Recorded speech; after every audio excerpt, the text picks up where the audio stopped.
तो भारत का भूगोल सबसे महत्वपूर्ण विषय वस्तु आप सभी की है और आपकी परीक्षा में भारत के भूगोल से प्रश्न अवश्य आते हैं।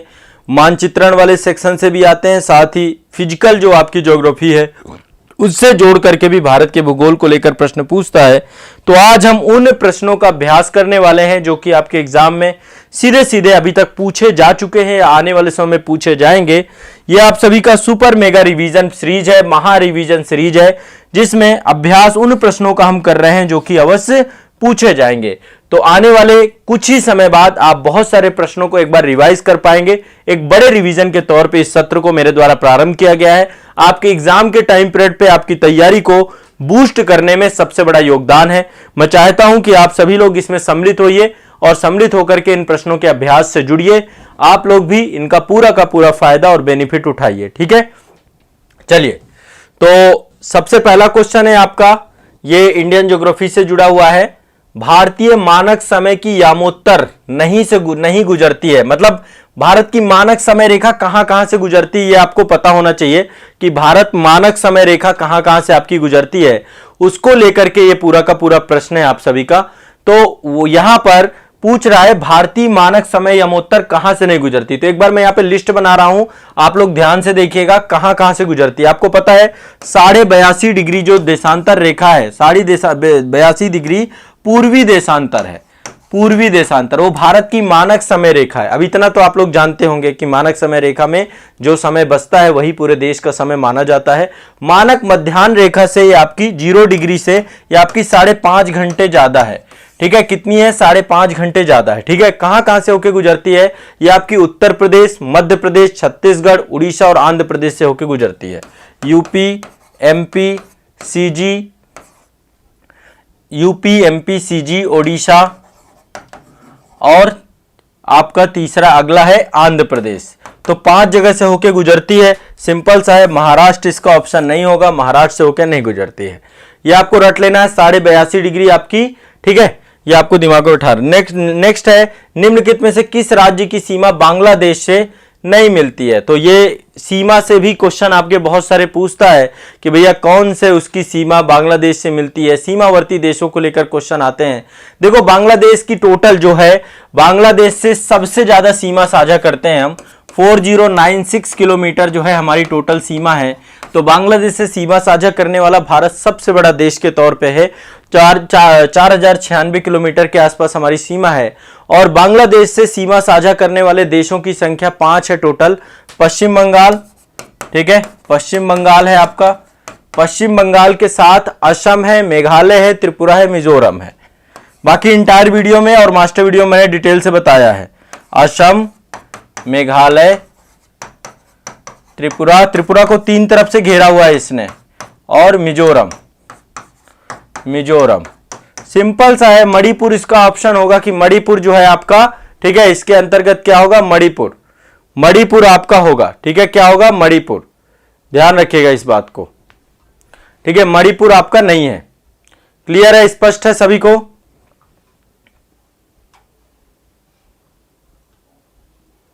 ठीक है, चलो आगे चलते हैं। भारत के निम्नलिखित राज्यों के संदर्भ में कौन सा पाकिस्तान के साथ सीमा बनाता है? कौन सा समूह? तो पाकिस्तान के साथ कौन सा सीमा साझा करता है? इससे प्रश्न आपके पूछे जाते हैं कि पाकिस्तान के साथ सीमा साझा करने वाले, ठीक है, तो पाकिस्तान के साथ सीमा साझा करने वाले समूह आपको जानते हैं। पहली बात तो आपको पता है 31 अक्टूबर 2019 को जम्मू कश्मीर और लद्दाख इन दोनों का विभाजन हो चुका है। जम्मू कश्मीर को यूटी बना दिया गया है। तो यूटी बना देने के कारण से आपको पता होगा कि बहुत सारा हिस्सा जो है आपका लद्दाख के क्षेत्र में चला गया। लद्दाख अपने आप में खुद एक केंद्र शासित प्रदेश के तौर पे बन गया है। तो ऐसे में एक तो पंजाब आपका मिलता है, ठीक है, पंजाब आपका सीमा साझा करता है। पंजाब के अलावा जम्मू कश्मीर सीमा साझा करता है, राजस्थान सीमा साझा करता है और गुजरात। टोटल कितने राज्य की संख्या है? टोटल है ये 4 राज्य सीमा साझा करते हैं। तो आपको सीमावर्ती राज्य पता होना चाहिए। यहां पे निम्नलिखित जोड़ों में से कौन सा जोड़ा सही नहीं है, कह रहा है। कौन सा सही नहीं है? सबसे पहली चीज, अब देखिए यहां पर दिया गया राज्यों की संख्या आपको पता है कि 28 है और 8 यूनियन टेरिटरीज हैं, 28 स्टेट हैं। बाकी क्षेत्रफल टोटल अब भारत का कितना है? ठीक है, 3.28 जो है आपका मिलियन जो आपका वर्ग किलोमीटर है। भारत का अक्षांशीय विस्तार 8 डिग्री 4 मिनट से 37 डिग्री 6 मिनट तक, और देशांतरी विस्तार आपका 68 डिग्री 7 मिनट से लेकर 97 डिग्री 25 मिनट तक। तो ये अक्षांशीय और देशांतरी विस्तार भी याद कर लेना, कभी क्वेश्चन पूछ लेता है इससे। भारत जो है कन्याकुमारी है आपका। देखिए भारत के जो बिंदु हैं, मैं एक बार बिंदु बता देता हूं। सबसे दक्षिणतम बिंदु है आपका कन्याकुमारी, कन्याकुमारी, ठीक है। दूसरा है इधर है आपका गौरमोता, गौरमोता गुजरात में है, सबसे पश्चिमी है आपका ये।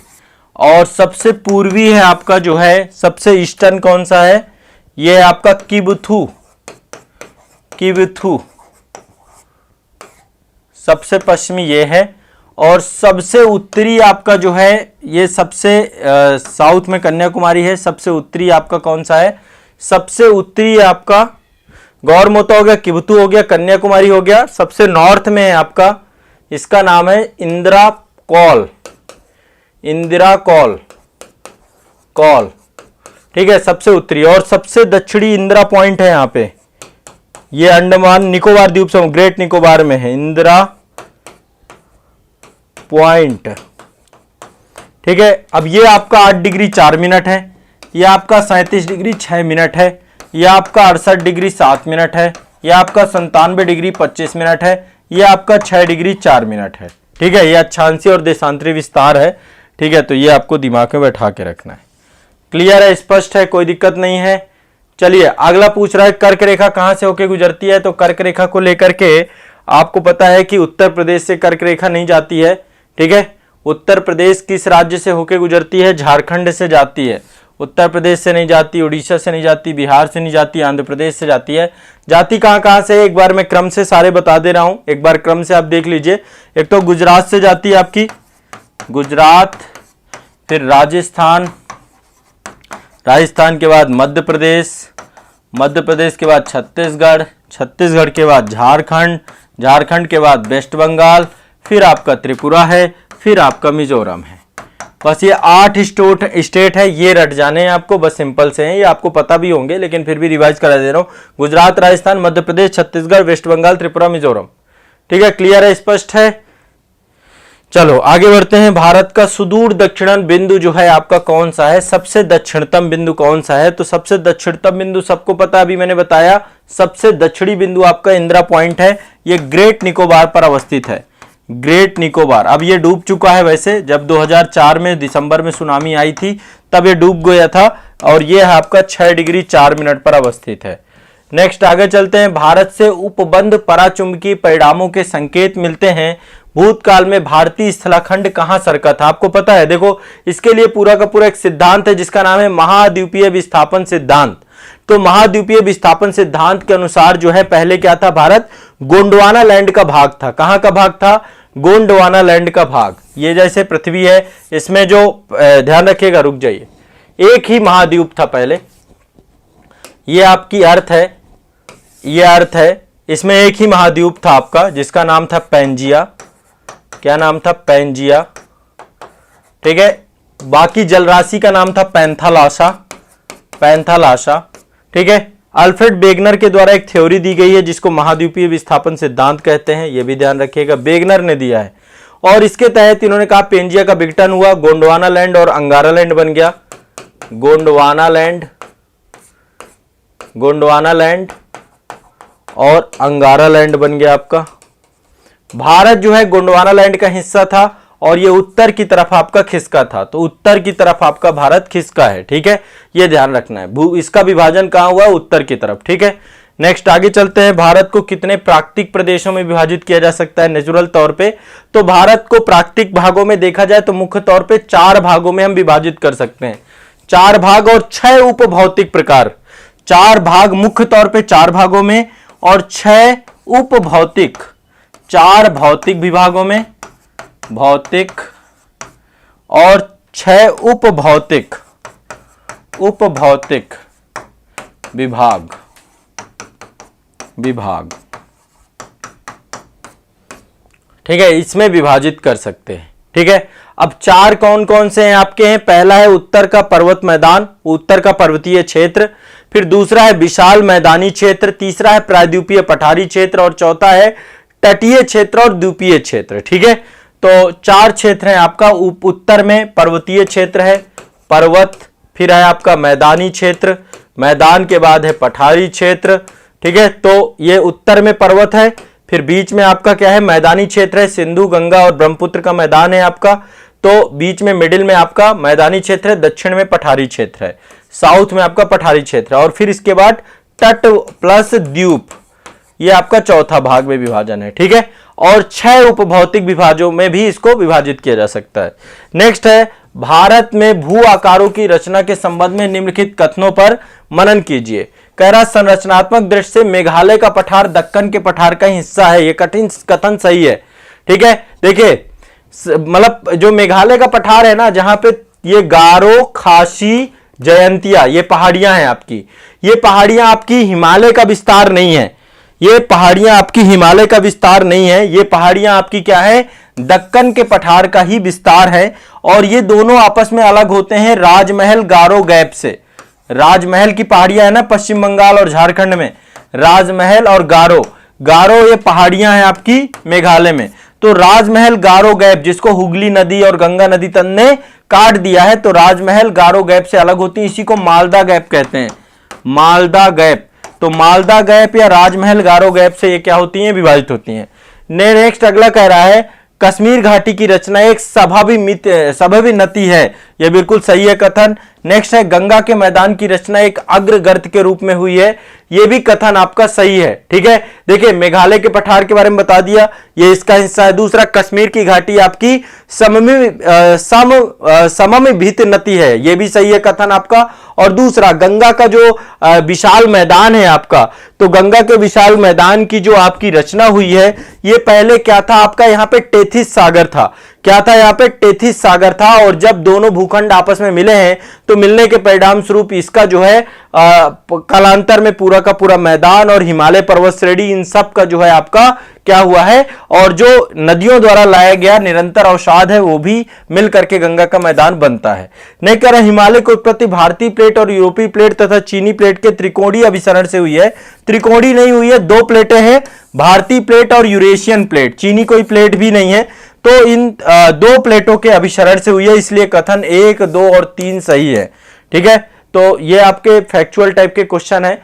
नेक्स्ट कह रहा है अगला, कह रहा है निम्न वक्तव्यों पर विचार कीजिए और सही उत्तर का चयन कीजिए, और नीचे दिए गए कूट से देखिए। तो कह रहा है हिमालय से निकलने वाली सभी नदियां सतत वाहिनी होती हैं, बिल्कुल सही कथन है, क्योंकि हिमालय में ग्लेशियर्स हैं और हिमालय की नदियां हमेशा क्या होती हैं, सतत वाहिनी। अपना जल जो है ये क्या करती हैं, मेंटेन रखती हैं। क्या करती हैं, मेंटेन रखती हैं। और इन नदियों का उद्गम श्रेय चूंकि हिमानी से होता है, तो वर्ष भर पानी होता है।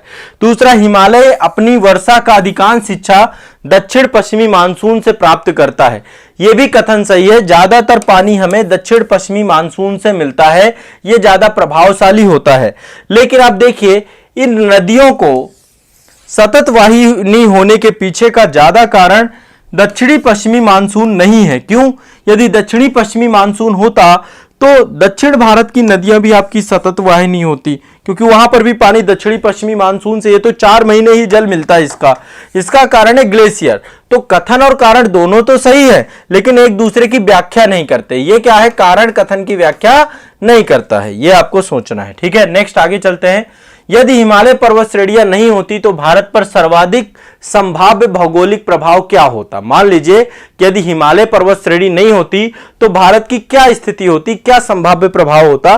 तो यहां पे देखिए, देश में अधिकांश भाग में साइबेरिया से आने वाली शीत लहरों का अनुभव होने लगता। बिल्कुल कथन सही है आपका ये, ठीक है, बिल्कुल कथन सही है। यदि हिमालय नहीं होता तो जो चाइना है या जो रूस है, रूस में जो आपकी वहां से साइबेरियाई पवने हैं वो आके जमा देती हैं इस पूरे क्षेत्र को। ठीक है, तो हिमालय के कारण से पूरा क्षेत्र उष्णकटिबंधीय क्षेत्र है।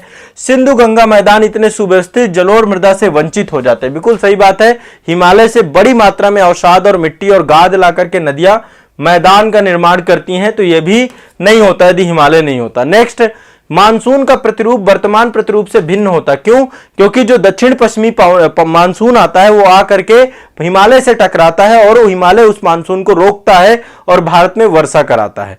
तो इन तीनों कारणों में जो है आपके ये तीनों कथन सही है, इसका डी ऑप्शन सही होगा। नेक्स्ट आगे चलते हैं।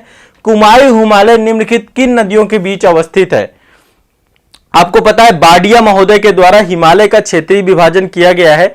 उसके तहत जो है सतलुज और काली नदियों के बीच का जो स्थान है, काली और सतलुज के बीच का जो स्थान है वो आपका कुमायूं हिमालय कहलाता है। अब ये आप लोग इंटायर वीडियो देखेंगे तो वहां पे मैंने ये चीजें पढ़ाई हैं, वहीं से देखो सब वही पढ़ाया जो मैंने आपको, जो यहाँ पे पूछा जा रहा है ना, इसी से क्वेश्चन जो आएंगे वही सब कुछ मैंने आपको पढ़ाया है। तो आप लोग एक बार उस वीडियो में जाके सारी चीजों को आप देख सकते हैं। नेक्स्ट है, जब आप हिमालय की यात्रा करेंगे तो निम्नलिखित में से आप क्या देखेंगे? ठीक है, ये आईएएस का क्वेश्चन था और 2012 में आया था। आपको पता है आईएएस में क्वेश्चन सारे अच्छे आते हैं। क्या क्या देखा जा सकता है? क्या गहरे खड्ड देखेंगे? गहरे खड्ड का मतलब है आई आकार की घाटी, आई आकार की घाटी जिसे हम गार्ज कहते हैं, बिल्कुल देखेंगे। सिंधु नदी का गार्ज है, नदियां आकर के पहाड़ों को काटती है। यू घुमाव वाले नदी मार्ग ये भी देखेंगे। यू आकार की घाटी हिमानी में देखने को मिलती है, ठीक है, तो ये भी देखेंगे। इसके बाद समानांतर पर्वत श्रेणियां बिल्कुल है आपकी, काराकोरम, लद्दाख, जास्कर, ये सारी आपकी समानांतर है, तो ये भी देखेंगे। भूस्खलन के लिए उत्तरदायी तीव्र ढाल प्रवणता, ये भी देखेंगे। अभी देखिए जोशीमठ का भूस्खलन हो गया, लैंडस्लाइडिंग हो गई ना जोशीमठ में, तो इसका कथन इसमें चारों सही होंगे, आपके चारों स्थितियां देखने को मिलती हैं हमें, ठीक है। नेक्स्ट आगे चलते हैं। यहां पे देखिए एक चित्र दिया गया है आपका, और इस चित्र में देखिए ये सारे घटना चक्र से मैंने प्रश्न लिए हैं। घटना चक्र में पिछले साल के प्रश्नों का संकलन किया गया है। आप लोगों को घटना चक्र अवश्य पढ़नी चाहिए। मैंने डिटेल से जो है घटना चक्र से जुड़े हुए जो इंपॉर्टेंट क्वेश्चन है वो सारे मैं आपके यहाँ पे प्रैक्टिस करा रहा हूं, तो ये आपको ध्यान में रखना है। देखिए यहाँ पे ये क्रम दिया गया है, ये मैप दिया गया, और घटना चक्र में पिछले साल के प्रश्नों का ही संकलन है, उसी से पूरा का पूरा ये मैं आप लोगों के लिए काम करवा रहा हूं। यहाँ पे 4 पर्वत श्रृंखला दी गई है। नंबर 1 आपकी काराकोरम है, याद कर लेना, इसको ऐसे याद कर लो, के एल पी, फिर यहां पे नीचे 5 नंबर पे धौलदार है और बीच में जे है, के एल जे पी डी, ठीक है। तो के से काराकोरम है, यहां पे एल से लद्दाख है, फिर आपकी जास्कर है, फिर आपकी पीर पंजाल है, चौथे नंबर पे पीर पंजाल है, 5वें नंबर पे धौलदार है, ठीक है, धौलदार है। तो सिंपल सा यदि क्रम की बात करें तो काराकोरम, काराकोरम के बाद लद्दाख है। देखो के बाद एल है, ध्यान रखिएगा, के एल राहुल याद कर लो, काराकोरम, लद्दाख, जास्कर, पीर पंजाल, ठीक है, फिर धौलदार आती है आपकी। नेक्स्ट यहाँ पे कथन दिए गए हैं, 2 कथन दिए गए हैं आपके, ठीक है, 2 कथन है। पहला कह रहा है भारत में सर्वाधिक सघनता वाला भूकंपीय क्षेत्र हिमालय में अवस्थित है। सबसे ज्यादा आपको पता है भूकंप आपके कहां पे, हिमालय में है, और हिमालय आपका भूकंप क्षेत्र सिस्मिक जोन 4 में आता है। सबसे हाईएस्ट यही है आपका, सिस्मिक जोन 4 में हिमालय आता है। 4 और 5 को एक साथ जोड़ करके अब 4 कैटेगरी बना दी गई आपकी, ठीक है।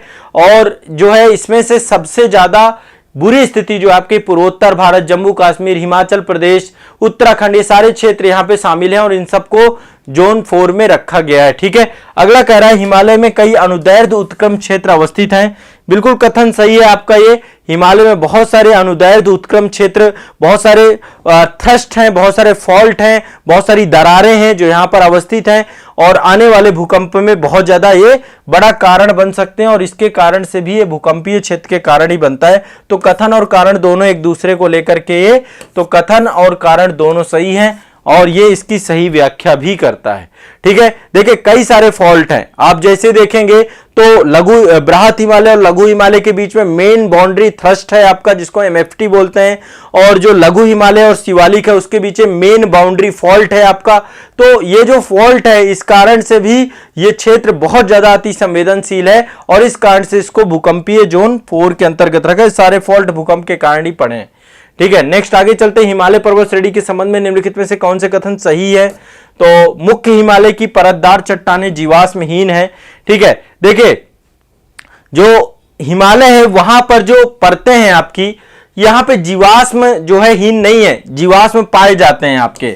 और ये क्या है आपकी, वलित पर्वत है। हिमालय कैसा है, वलित पर्वत श्रेणी है, और वलित पर्वत श्रेणी के बाद जो है यहाँ पे परत दर परत जो है डेवलप हुई है। तो ये जीवाश्महीन नहीं है, जीवाश्म है, इसमें पाए जाते हैं आपके, बहुत सारे खनिज पाए जाते हैं, बहुत सारे जीवाश्म पाए जाते हैं। तो पहला कथन तो गलत है। दूसरा है लघु हिमालय की परतदार चट्टानों पे समुद्री जीव जंतुओं के जीवाश्म मिलते हैं, बिल्कुल कथन सही है। नेक्स्ट है बाह्य हिमालय या शिवालिक हिमालय में मानव सभ्यता के अवशेष मिले हैं, ये कथन भी बिल्कुल सही है। तो इसका सही आंसर क्या है, केवल 2 और 3, केवल 2 और 3 इसके सही आंसर हैं। ठीक है, नेक्स्ट आगे चलते हैं। ये ध्यान रखिएगा, हिमालय के किस भाग पर करेवा भू आकृति पाई जाती है? करेवा कहां पाई जाती है? कश्मीर हिमालय क्षेत्र में। क्या है ये आपका? कश्मीर हिमालय क्षेत्र में पाई जाती है करेवा भू आकृति। ठीक है, करेवा भू आकृति कहां पाई जाती है? कश्मीर हिमालय क्षेत्र में। नेक्स्ट यहां पे पूछ रहा है, निम्नलिखित में से सबसे प्राचीन श्रृंखला कौन सी है आपकी? सबसे प्राचीन श्रृंखला आपको पता है अरावली पर्वत श्रेणी है। ठीक है, अरावली गुजरात के पालनपुर से लेकर के राजस्थान, हरियाणा और दिल्ली रिज तक आपका टोटल 800 किलोमीटर लंबी पर्वत श्रेणी है। ये विश्व की सबसे प्राचीनतम पर्वत श्रेणियों में से एक है और अपलेशियन पर्वत जो कि यूएसए में है, उसी जो है समकालीन है उससे जुड़ी हुई है आपकी। ये प्री कैम्ब्रियन युग की है और ये धीरे धीरे अपरदित होती जा रही है। तो विश्व की सबसे प्राचीनतम पर्वत श्रेणी है। इसका सर्वोच्च शिखर है आपका 1722। ठीक है, तो सबसे प्राचीनतम पर्वत श्रृंखला अरावली पर्वत श्रेणी है। यहां पे सर्वोच्च शिखर है आपका गुरु शिखर। गुरु शिखर माउंट आबू में अवस्थित है आपका। ठीक है, इसका सबसे ऊंचा शिखर है गुरु शिखर 1722 में। ठीक है, ध्यान रखना है। एक क्वेश्चन ये पूछा जाता, दक्षिण भारत की सबसे ऊंची चोटी कौन सी है? और ये देखो, मैंने इसको शूट किया है वैसे भारत दर्शन के तहत और जल्द ही इसका वीडियो भी मैं आपको दे दूंगा। थोड़ा सा लेट हो रहा है पर वीडियो मैंने इसका शूट किया। अन्नाई मुड़ी है आपकी, अन्नाई मुड़ी में खड़े होकर के मैंने पूरा बनाया है एक वीडियो, तो जल्द ही मैं आप लोगों को दूंगा। भारत दर्शन केरल से जाके मैंने शूट किया था। तो आपकी अन्नाई मुड़ी दक्षिण भारत की सबसे ऊंची चोटी है। ये टोटल 2695 मीटर हाइट की है आपकी। ठीक है, और यहां पे देखेंगे अन्नाई मुड़ी का मतलब है हाथी का माथा। ये पूरा हाथी जैसी, मतलब जब मैं आपको वीडियो में दिखाऊंगा तो आप उसमें देखना जरूर, हाथी जैसे बैठा हुआ हो उस तरीके से पूरी की पूरी है। ठीक है, पश्चिमी घाट पर्वत श्रेणी पे अवस्थित है आपकी ये। नेक्स्ट है, यहां पे बहुत सारी पहाड़ियों का क्रम दिया गया है और कह रहा है कि सही क्रम से आप सजाइए, बताइए कि पहले कौन कौन सी हैं। देखिए, सबसे पहले आपको पता है नल्ला मल्ला पहाड़ियां हैं। नल्ला मल्ला आंध्र प्रदेश में पाई जाती हैं, तेलंगाना और आंध्र प्रदेश के बीच में सीमा बनाती हैं। तो नंबर 1 में है नल्ला मल्ला। ठीक है, नंबर 1 में नल्ला मल्ला पहाड़ियां हैं। इसके बाद दूसरे नंबर पे जवादी पहाड़ियां, नल्ला मल्ला के बाद है जवादी, नल्ला मल्ला फिर है आपकी जवादी, जवादी पहाड़ियां। जवादी पहाड़ियों के बाद जो है आपका पड़ता है सेवराय पहाड़ियां। कौन सी? सेवराय पहाड़ियां पड़ती हैं। लेकिन यहां पे नीलगिरी पहाड़ियों को लेकर के है। हाँ, इसके बाद ही आपकी तीसरे नंबर पे नीलगिरी पहाड़ियां। नीलगिरी आपकी क्या है? एक तरीके से ये पूरी तरीके से एक यहां पे ट्रायंगल है, कई सारी पहाड़ियां आपस में आकर के इसमें मिलती हैं। ठीक है, और उसके बाद अगली पहाड़ी आपकी अन्नामलाई पहाड़ी, नीलगिरी, नीलगिरी और इसके बाद चौथे नंबर पे है अन्नामलाई। ठीक है, अन्नामलाई के बाद पांचवें नंबर पे है कार्डमम हिल, इलायची की पहाड़ियां। ये केरल में आपकी पड़ती हैं इलायची की पहाड़ियां। सबसे लास्ट में आपकी यही पहाड़ियां हैं। ठीक है, तो इसका सही ऑप्शन सी होगा, नल्लामलाई आंध्र प्रदेश, फिर जवादी, फिर नीलगिरी, फिर आपका अन्नामलाई दक्षिण भारत की पहाड़ियां हैं आपकी। नेक्स्ट है, निम्नलिखित में से कौन एक कर्नाटक, केरल और तमिलनाडु राज्यों में मिलन स्थल पे अवस्थित है? तो ये आपकी पालिनी पहाड़ियां हैं। वो माफ करिएगा, पालिनी नहीं है, ये आपकी नीलगिरी पहाड़ियां हैं। मैंने अभी बताया कि ये मिलन स्थल पे अवस्थित है आपकी नीलगिरी पहाड़ियां। ठीक है, नीलगिरी दक्षिण पर्वत भाग में है। इसका सर्वोच्च शिखर दोंदा बेट्टा है, दोंदा बेट्टा, दोंदा बेट्टा। ठीक है, सर्वोच्च शिखर, और ये आपका दूसरा सर्वोच्च शिखर है दक्षिण भारत का। नंबर 1 पे अनामुडी है, अनामुदी। ठीक है, और दूसरे नंबर पे आपका डोंडा बेट्टा आता है। ठीक है, ध्यान रखिएगा। नेक्स्ट है, निम्न नीचे कूट दिए गए हैं और दक्षिण से उत्तर की ओर बढ़ते हुए सही अनुक्रम पे आपको इनको लगाना है। तो यहां पे देखिए, यहां पे जो है एक क्रम यदि देखते हैं तो दक्षिण से उत्तर की तरफ, मतलब साउथ में सबसे पहले कौन है, फिर नॉर्थ में, दक्षिण से उत्तर की तरफ सही अवस्था में आपको लगाना है। तो अब आप देखिए, सबसे पहले इनमें से रफली आप एक बार देखेंगे तो सबसे उत्तर में आपको दिखेंगी पीर पंजाल पहाड़ियां। कहां पे दिखेंगी? सबसे उत्तर में आपकी पीर पंजाल पहाड़ियां है क्या? ठीक है, ठीक है, सबसे उत्तर में आपकी पीर पंजाल, यानी कि दक्षिण से उत्तर हमें लगाना है। सबसे पहले दक्षिण की लगानी, यानी कि सबसे लास्ट में आपका 3 नंबर होगा पीर पंजाल पहाड़ियां। इसके बाद फिर आपका आती हैं सतमाला पहाड़ियां, सबसे लास्ट में है। सप्तमाला महाराष्ट्र में है, ये आपकी जम्मू कश्मीर में है, जेके में है। ठीक है, नागा पहाड़ियां आपको पता है नागालैंड वाले क्षेत्र में है, और कैमूर की पहाड़ियां बिहार में है, बिहार और ये नागालैंड। अब थोड़ा सा कंफ्यूजन होगा, यदि आपको लोकेशन पता है तो सबसे पहले आपकी आएगी सतमाला पहाड़ियां, दक्षिण से उत्तर लगाना है ना, सबसे लास्ट में 3 नंबर आएंगी। अब आपको कंफ्यूजन होगा कि भाई नागालैंड और कैमूर को किस तरीके से देखें, तो देखिए पहले बिहार पड़ता है, नागालैंड हल्का सा नीचे पड़ता है, यदि हम आपका अक्षांश के तौर पे देखें तो फिर इसके बाद आपका अगला आएगा 2 नंबर, फिर आपका 3, फिर 4 नंबर और फिर 3 नंबर। तो सबसे दक्षिण में सतमाला है महाराष्ट्र, फिर इसके बाद आपका दूसरे नंबर पे कैमूर, तीसरे नंबर पे नागा, चौथे नंबर पे पीर पंजाल। ठीक है, थोड़ा लोकेशन याद रखेंगे तो आ जाएगा। सबसे दक्षिणतम पर्वत कौन है? इलायची की पहाड़ियां, इन्हीं को कार्डमम हिल्स कहते हैं आपकी। ठीक है, तो कार्डमम पहाड़ी भारत की दक्षिणतम पर्वत श्रेणी है, अन्नामलाई पहाड़ी के दक्षिण में स्थित है। इलायची अत्यधिक उत्पादन होता है, इसलिए इसको इलायची की पहाड़ियां कहते हैं। नेक्स्ट कह रहा धूपगढ़ चोटी कहां पर अवस्थित है आपकी, तो धूपगढ़ चोटी अवस्थित है सतपुड़ा रेंज में। कहां पर अवस्थित है? सतपुड़ा रेंज में। धूपगढ़ टोटल है आपकी 1350 मीटर, 1350 मीटर है आपकी धूपगढ़। सतपुड़ा की सबसे ऊंची चोटी है, यहां पे पंचमढ़ी है, पंचमढ़ी। ठीक है, धूपगढ़ सबसे ऊंची चोटी है आपकी। यहीं पर आपका एक स्वास्थ्यवर्धक पर्यटक स्थल है पंचमढ़ी। क्या है? पंचमढ़ी। नेक्स्ट है, यहां पे सुमेलित करने के लिए आपको दिया गया है कि सुमेलित कीजिए, सुमेलन बताइए। ठीक है, सभी लोग इसको आराम से करिए, सभी लोगों को इत्मीनान से करते रहना है साथ साथ में। ठीक है, कोई दिक्कत नहीं है। हाँ ठीक है, सभी लोग जुड़ करके पूरा कंप्लीट करते जाइए, साथ में मैं आपको करवा रहा हूं। ठीक है, आराम से करते जाना है। अब देखो ये आपको पता है कि भाई गारो पहाड़ियां कहां पे हैं, मेघालय में, सब जानते हैं। ठीक है, अब यहां पे डालमा, कोलाई मलाई, मिरी, तो मिरी पहाड़ियां आपकी डीएम, ये याद कर लीजिए, डाफला, मिरी, अबोर, मिसमी, डीएम एम, ये आपकी अरुणाचल प्रदेश में पड़ती हैं। तो मिरी आपकी अरुणाचल प्रदेश में चली गई। ठीक है, इसके बाद आपकी कोलाई मलाई है, कोलाई मलाई आपकी तमिलनाडु में है, डालमा आपकी झारखंड में है। ठीक है, ये आपको क्रम थोड़ा सा ध्यान रखना है। नेक्स्ट एक स्वास्थ्यवर्धक पर्वत स्थल है, पर्यटक स्थल है, जिसका नाम है कोडाईकनाल। कह रहा कोडाईकनाल कहां अवस्थित है, तो ये तमिलनाडु के डिंडीगुल में अवस्थित है। ठीक है, कहां अवस्थित है? तमिलनाडु के डिंडीगुल जिले में अवस्थित है। कहां पे अवस्थित है? तमिलनाडु के डिंडीगुल जिले में। यहीं पे पालिनी पहाड़ियां हैं, वहीं पर पालिनी पहाड़ियों पर ही कोडाईकनाल है। ये एक स्वास्थ्यवर्धक पर्यटक स्थल है, स्वास्थ्यवर्धक पर्यटक स्थल है। यहां पे देखो ऊंची चोटियां दी गई हैं, क्रम दिया गया है। तो केरल में सबसे ऊंची चोटी है अनाईमुड़ी। ठीक है, इसके बाद ये इराविकुलम नेशनल पार्क है, उसी में आपकी अवस्थित है। ठीक है, या कहें कि इसी चोटी में। इसके बाद नागालैंड है आपका, नागालैंड, नागालैंड की है सारामती, ये आपकी सबसे ऊंची है नागालैंड की सारामती। सारामती कौन सी है? सारामती। इसके बाद उत्तराखंड है, उत्तराखंड की है नंदा देवी, नंदा देवी। तमिलनाडु है, तमिलनाडु की दोंदा बेट्टा।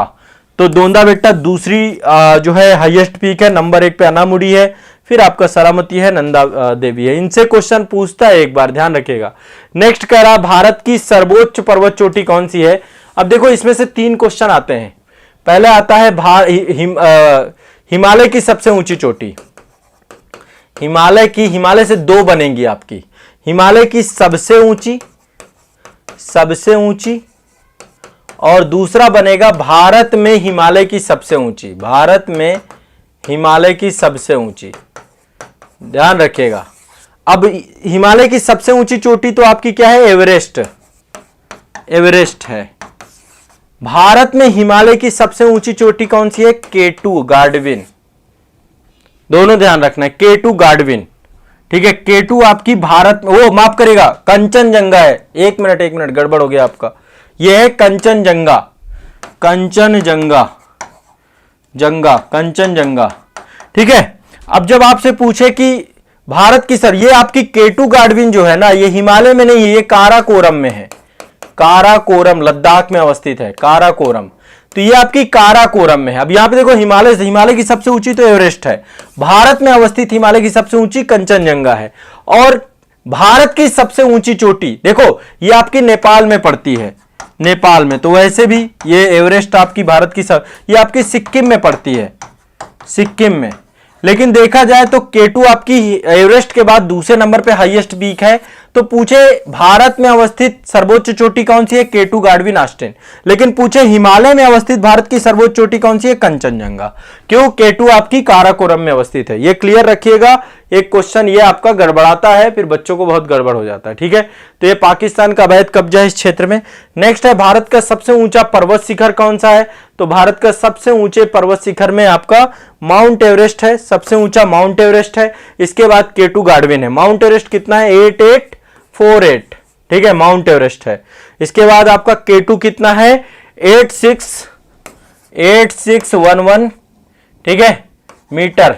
ये आपका K2 की है, ये आपकी एवरेस्ट की हाइट है, ठीक है। इसके बाद कंचनजंगा आता है। कंचनजंगा आपका भारत में सिक्किम वाले क्षेत्र में पड़ता है, 8598 मीटर, ठीक है। और इसके बाद आपका मकालू आता है, ठीक है। तो भारत की सबसे ऊंची करा, भारत का सबसे ऊंचा पर्वत शिखर कौन सा है, तो यहां पे भारत पूछा है, ठीक है। एवरेस्ट तो आपका हिमालय का सबसे ऊंचा है, तो भारत का इसमें से सबसे ऊंचा है K2 गाडविन, ठीक है। लेकिन यहां पे K2 गाडविन है नहीं, तो ऐसे में कंचनजंगा सही ऑप्शन होगा। क्या होगा, कंचनजंगा सही ऑप्शन होगा, क्योंकि कंचनजंगा आपका सिक्किम में अवस्थित है। यदि K2 होता तो K2 सही हो जाता, ठीक है। अब यहाँ पे बहुत सारी घाटियां दी गई हैं और कह रहा है कि इनको मैच द फॉलोइंग लगाइए, ठीक है। देखिए मरखा घाटी जो आपका है ये लद्दाख में है, पहले जम्मू कश्मीर में थी लेकिन अब विभाजन हो गया है लद्दाख में, ठीक है। क्या है, मरखा घाटी आपकी लद्दाख में है। मरखा घाटी के बाद जुकू घाटी है। जुकू घाटी जुफू पर्वत आप में नागालैंड में है, ठीक है, जुफू पर्वत नागालैंड में है। इसके बाद सांगला घाटी आपकी हिमाचल प्रदेश में है, किन्नौर क्षेत्र में। और थुथांग घाटी आपकी क्या है, ये आपकी है, चुंबी घाटी भी है, यूथांग घाटी है सिक्किम में, ठीक है। तो घाटियों से भी क्वेश्चन पूछता है, आपका पूछा जा चुका है। नेक्स्ट एक साइलेंट वैली है जिसको मौन घाटी भी कहते हैं, साइलेंट वैली या मौन घाटी जिसको कहते हैं। ये आपका ये राष्ट्रीय वन नल्ला मलाई श्रेणी में अवस्थित है, तो ये कथन गलत है, ये केरल में आपकी अवस्थित है। नेक्स्ट कह रहा है साइलेंट वैली राष्ट्रीय वन के निकट पत्थर कड्डू डाबू जल विद्युत परियोजना बनाने का प्रस्ताव किया गया है, बिल्कुल कथन है सही आपका, ठीक है। यहां पे देखिए सबसे पहली बात साइलेंट वैली के बारे में थोड़ा सा एक बात ये बता दूं, जब अंग्रेज पहली बार साइलेंट वैली पहुंचे तो वहां पर पाया कि यहां पे बहुत ज्यादा कीड़े नहीं है। जैसे जंगलों में होता है ना कि बहुत कीड़े होते हैं, बहुत आवाज आती है, अपेक्षाकृत उसकी तुलना में यहां पर वैसे कीड़े नहीं जो आवाज करते हैं। इस कारण से अंग्रेजों ने इसका नाम साइलेंट वैली में पड़ा। इसका ये केरल के पलक्कड़ जिले में है। कहां पर, पलक्कड़ जिले में पालाघाट वाले क्षेत्र में अवस्थित है। नीलगिरी पहाड़ी क्षेत्र में आपका पश्चिमी घाट पर्वत श्रेणी पे अवस्थित है, नल्ला मल्ला पहाड़ियों में नहीं अवस्थित है। कहां अवस्थित है, पलक्कड़ जिले में, पश्चिमी घाट में, नीलगिरी पहाड़ियों में आपकी अवस्थित है, ठीक है। इसके बाद जो है दूसरा कह रहा है कि साइलेंट वैली के पास जो है पत्थर कट्टू डाबू जल विद्युत परियोजना बनाने का प्रस्ताव है, बिल्कुल सही बात है, ठीक है। यहीं से जो साइलेंट वैली नेशनल पार्क है वहां से 1 किलोमीटर दूरी पर आपका ये बनाई जा रही है। नेक्स्ट है कुंता नदी, कुंती नदी मौन घाटी के प्रतिवर्ष जो है यहाँ पे कुंता नदी बहती है। तो कुंता आपकी भरत पूजा की सहायक नदी है। केरल की 2 प्रमुख सहायक नदियां, एक तो पेरियार है, पेरियार मैंने शूट किया, एक बार आप देखिएगा जरूर भारत दर्शन में, और दूसरी है भरत पूजा। भरत पूजा जो आपकी भरत पूजा की दूसरी ये आपकी सहायक नदी है। तो साइलेंट वैली से होकर जाती है कुंती नदी, स्थानीय नदी है आपकी, क्या है, कुंती नदी, ध्यान रखिएगा। नेक्स्ट कह रहा है आपका सही सुमेलित नहीं है। क्या सही सुमेलित नहीं, यहां पे दर्रे दिए गए हैं और बता रहा है कि इन दर्रों को आप सही सुमेलित करिए। सबसे पहला है चांगला, ठीक है। चांगला आपका जो है लद्दाख में है, अभी तो जम्मू कश्मीर में पहले तो था, अब लद्दाख में अवस्थित हो गया आपका। ये आपका कहां है, लद्दाख में, ठीक है। रोहतांगला आपका हिमाचल प्रदेश में है, बोमडीला आपका अरुणाचल प्रदेश में है, और सेला आपका अरुणाचल प्रदेश में है। सेला भी आपका क्या है, अरुणाचल प्रदेश में, अरुणाचल प्रदेश में। तो बहुत सारे सीपी किला हिमाचल प्रदेश में, माना, नीतीला, लिपू लेक आपका उत्तराखंड में है। देखो बहुत सारे दर्रे हैं आपके, मैं एक बार दर्रे आपको स्पष्ट बता रहा हूं। लद्दाख में खारदुंगला है, काराकोरम है, जोजिला है, चांगला है, ठीक है। जम्मू कश्मीर में बनिहाल है, पीर पंजाल है, दर्रे हैं आपके। दर्रे मतलब पहले नदियां यहां से बहती थी, 2 पहाड़ों के बीच में स्थान है जो एक तरीके से जिसको ट्रांसपोर्टेशन के लिए यूज किया जा सकता है। हिमाचल प्रदेश में सीपी किला है, रोहतांगला है, बाड़ालाचला है, जो है पारंगला है, मणिरंग है। उत्तराखंड में आपका मुलिंगला है, नीतिला है, लिपुलेख है, आपका कुंगरी है, भिंगला है, नामा है, रातमला है, बहुत सारे हैं आपके। और अरुणाचल प्रदेश में बोमडीला है, दिफू दर्रा है, सेला है, मणिपुर में तुजू दर्रा है, महाराष्ट्र में थालघाट और पालघाट है, केरल में आपका नहीं, महाराष्ट्र में भोरघाट और थालघाट है, केरल में पालघाट है। ठीक है, यहां पे देखिए दर्रे दिए गए बहुत सारे इनके बारे में। ठीक है, स्पष्ट है। चलिए आगे बढ़ते हैं। नेक्स्ट, निम्नलिखित में से कौन सा एक सुमेलित नहीं है? तो ये आपका सिक्किम में नाथुला दर्रा कहां पे है? सिक्किम में। लिपुलेख आपका यहां है, रोहतांगला यहां है, पालघाट यहां है, ये है सिक्किम में। नाथुला जेपेला सिक्किम के हैं ये दर्रे। ठीक है, नेक्स्ट आगे चलते हैं। पर्वतीय दर्रों का सही क्रम पूर्व से पश्चिम क्रम में पहचानना है कि भाई पूर्व से पश्चिम क्रम में। ठीक है, तो यहां पर आपको एक तो बनिहाल दर्रा आपका कहां पे है? जम्मू कश्मीर में है। ठीक है, हाँ। नेक्स्ट है आपका, सबसे पहले यहां पर देखिए, सबसे पहले ये क्रम से भी पूछता है, आपको स्टेट पता होनी चाहिए कि कौन कहां पे अवस्थित है। सिपकीला तो हिमाचल प्रदेश में है, बोमडीला अरुणाचल प्रदेश में है, नाथुला सिक्किम में है, लिपुलेख उत्तराखंड में है। तो बहुत आसानी से निकल जाएगा आपका ये। ठीक है, अब आसानी से इसको निकाल दीजिए। नंबर 1 में सिपकीला आएगा, फिर आपका लिपुलेख आएगा, फिर आपका नाथुला आएगा, फिर आपका बोमडीला आएगा। तो स्टेट पता है तो आप निकाल सकते हैं स्टेट के हिसाब से इनको। ठीक है, कोई इतना बड़ा इशू है नहीं। नेक्स्ट कह रहा है, हिम रेखा निम्नलिखित में से किसके बीच में होती है? हिम रेखा मतलब जिससे ऊपर फिर बर्फ ही रहे, है ना। तो हिमालय की वो औसत रेखा जिसके ऊपर बर्फ रहती है आपकी, तो देखा जाए तो हिमालय की जो औसत रेखा है 4300 से लेकर 6000 मीटर पूरब में आपकी अवस्थित है। ठीक है, औसत हिमरेखा कितनी है? देखो दो भाग हैं, एक तो उत्तरी भाग है, उत्तरी भाग में आपकी ये ज्यादा है थोड़ा। ठीक है, उत्तरी भाग में है ये 5500 से 6000, 5500 मीटर से 6000 मीटर पे आपकी बर्फ चालू हो जाती, फिर बर्फ ही रहेगी, उसके ऊपर का पूरा ये हिम वो रहता है। और जो महान हिमालय का दक्षिणी भाग है वहां ये 4500 से 6000 है दक्षिणी भाग में। उत्तरी भाग में आपका जो है 5500 से 6000 है और दक्षिणी भाग में आपका 4500 से 6000 पाया जाता है। ठीक है, तो ये ध्यान रखना है। और जो हिमालय पश्चिमी हिमालय है, पश्चिमी हिमालय पे ये आपकी औसत हिमरेखा लगभग 5500 के आसपास और पूर्वी हिमालय पे 4500 के आसपास। तो 4300 से 6000 ये मान के चलते हैं आप, इसमें सारे सोरा अवस्थित है। कह रहा सियाचिन हिमनद कहां अवस्थित है?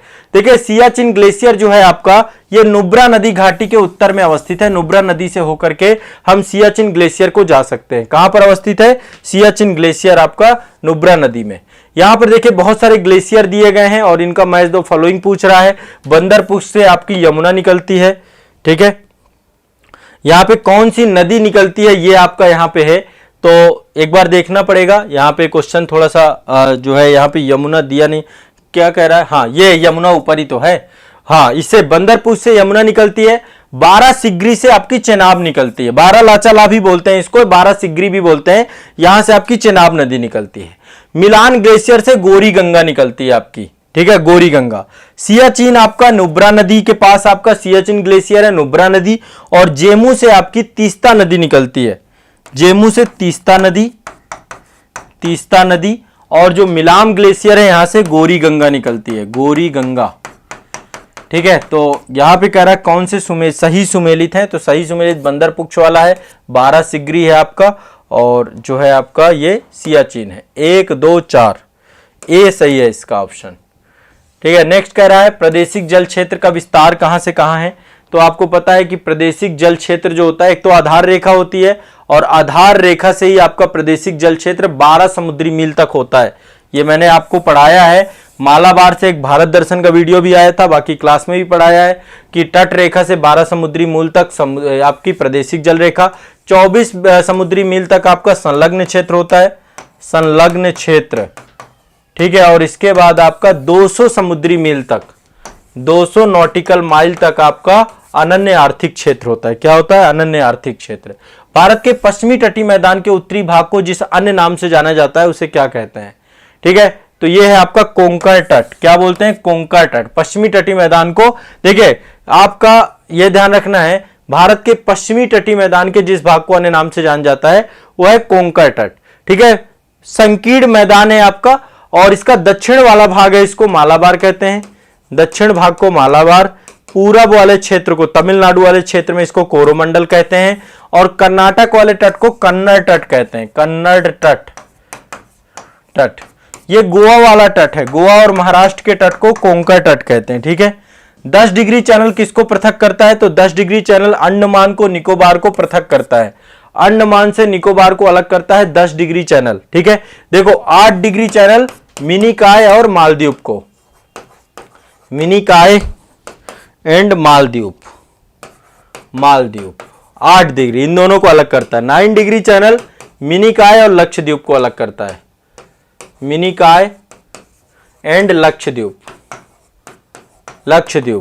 10 डिग्री चैनल आपका ये अंडमान एंड निकोबार को अलग करता है, दोनों को, ठीक है। इतना याद रखना है। एक आपका है डंकन पास, डंकन पास लघु अंडमान को दक्षिण अंडमान से अलग करता है। Coco channel, Coco channel Myanmar में कोको द्वीप है, उत्तरी अंडमान से अलग करता है, उत्तरी अंडमान और कोको द्वीप को अलग करता है। पाक स्ट्रेट, आपका तमिलनाडु और श्रीलंका के मध्य जो स्ट्रेट है इसको पाक स्ट्रेट कहते हैं। और मन्नार की खाड़ी जो आपकी है, मन्नार की खाड़ी आपकी ये तमिलनाडु और श्रीलंका वाले क्षेत्र में है, मन्नार की खाड़ी, तो ये उसको अलग करता है, ठीक है। इतना दिमाग में बैठा के रखना है। तो इसका सही आंसर ये हो गया। नेक्स्ट है निम्नलिखित कथनों पर विचार करिए। कह रहा बैरन द्वीप एक सक्रिय ज्वालामुखी है जो कि भारतीय राज्य क्षेत्र में अवस्थित है। देखिए बैरन द्वीप जो आपका है ना, ये आपको पता है कि अंडमान निकोबार द्वीप समूह में अंडमान सागर में अवस्थित है, और ये भारत का एकमात्र सक्रिय ज्वालामुखी है। क्या है ये? एकमात्र सक्रिय ज्वालामुखी है, ठीक है। ये कहां अवस्थित है? अंडमान सागर पर। कहां अवस्थित है? अंडमान सागर, पोर्ट ब्लेयर के पास है। पोर्ट ब्लेयर से 135 किलोमीटर दूर सक्रिय ज्वालामुखी है, पोर्ट ब्लेयर से 135 किलोमीटर दूर अवस्थित है, ठीक है। तो इसका सही आंसर आपका ये होगा केवल एक, केवल एक सही है, ठीक है। ये ध्यान रखना है, बहुत सिंपल सा है। नेक्स्ट है लक्षद्वीप कहां पर अवस्थित है? लक्षद्वीप आपके अरब सागर में अवस्थित है, सब जानते हैं। लक्षद्वीप आपका अरब सागर में, और मैंने 8 डिग्री और 9 डिग्री चैनल दोनों के बारे में आपको बताया है। 8 डिग्री भी बताया और 9 डिग्री चैनल भी बताया, ठीक है। ये भी ध्यान रखना है आपको। नेक्स्ट है भारत में समस्त राज्यों में क्षेत्र उत्तर प्रदेश का कौन सा स्थान है? चौथा स्थान है क्षेत्रफल के हिसाब से, ठीक है। क्षेत्रफल के हिसाब से कौन सा स्थान है? चौथा। नंबर 1 पे राजस्थान है, फिर मध्य प्रदेश है, फिर महाराष्ट्र है, फिर यूपी है, ठीक है। राजस्थान, फिर इसके बाद एमपी है जस्ट बगल में, फिर आपका एमएच है, और फिर आपका यूपी है, ठीक है। चलो आज के लिए इतना ही रखेंगे, आज के लिए इतना ही रखेंगे। इतने सारे टॉपिक मैंने आपके करा दिए, फिर आगे मैं करवाऊंगा बाकी के टॉपिक आपके रिवीजन के अंतर्गत। आज इतने टॉपिक का रिवीजन आप सभी का हो गया।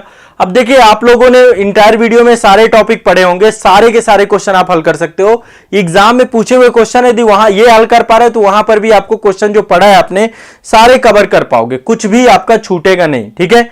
तो आज के लिए इतना ही रखते हैं, ठीक है।